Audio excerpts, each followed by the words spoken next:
A Grande Seca, ou a Seca no Nordeste brasileiro de 1877-1879, foi o mais devastador fenômeno de seca da história do Brasil, ocorrido no período imperial brasileiro.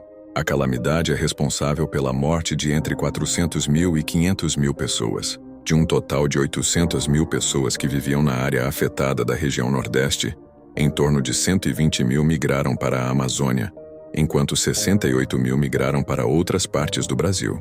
A região mais afetada foi a província do Ceará. Foram 3 anos seguidos sem chuvas, sem colheita, sem plantio, com perda de rebanhos e com a fuga das famílias, deixando despovoado o sertão.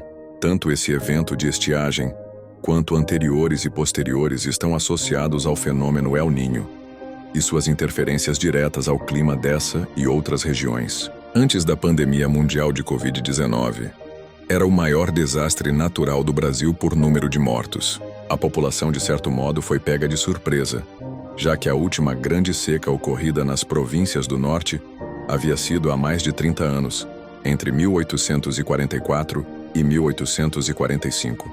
Nessa época, nada ou pouco pôde ser feito para amenizar suas consequências pela falta de recursos da engenharia.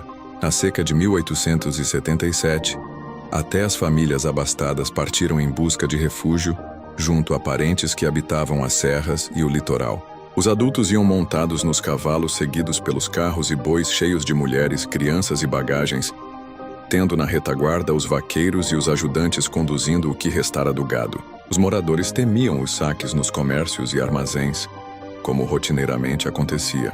As cidades, além dos vales férteis, ficavam apinhadas de flagelados. Aracati, que contava com 5 mil habitantes, passou a abrigar mais de 60 mil pessoas. Fortaleza converteu-se na capital do desespero. De 21 mil habitantes pelo censo de 1872, passou a ter 130 mil. Muitos dos retirantes morriam nas veredas e estradas. Os que alcançavam os centros urbanos chegavam à beira do colapso e impressionavam pela desnutrição. A economia provincial, já abalada pela crise do algodão, quase acaba de vez. Escravos são vendidos para o Sudeste. Os rebanhos, salvo algumas cabeças conduzidas pelos retirantes, eram dizimados pela ação das zoonoses, furtos, extravios, fome e sede. A flora e fauna praticamente desaparecem. As lavouras exterminadas. Para agravar o quadro de tragédia, um surto de varíola dizima milhares de pessoas. Mulheres se prostituem em troca de comida. Multiplicam-se os casos de roubo, furto e estupros. Na seca de 1877, o Ceará, a região mais afetada das províncias do Norte, perdeu o equivalente a 1/3 de sua população. Estima-se que 200 mil pessoas morreram e outras migraram para outras regiões. Enquanto a população sofria com a estiagem e a escassez de água e alimentos, alguns setores beneficiaram-se com a seca, como algumas casas comerciais estrangeiras, a exemplo da Boris Frère, que comercializava artigos de primeira necessidade.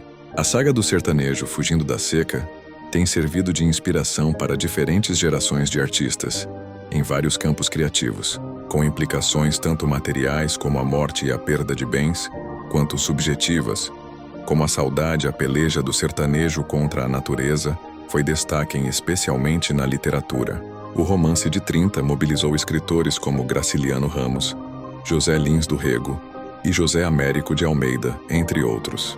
Nas artes visuais, o pintor Cândido Portinari retratou uma família de retirantes, pessoas que se retiram de uma região a outra em busca de condições melhores de vida.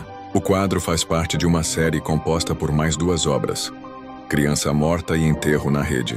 O tema é a seca, que provocou muitas mortes e uma migração em massa. Na música, A Triste Partida, criação do poeta Patativa do Assaré, popularizada por Luiz Gonzaga, sintetiza bem o drama.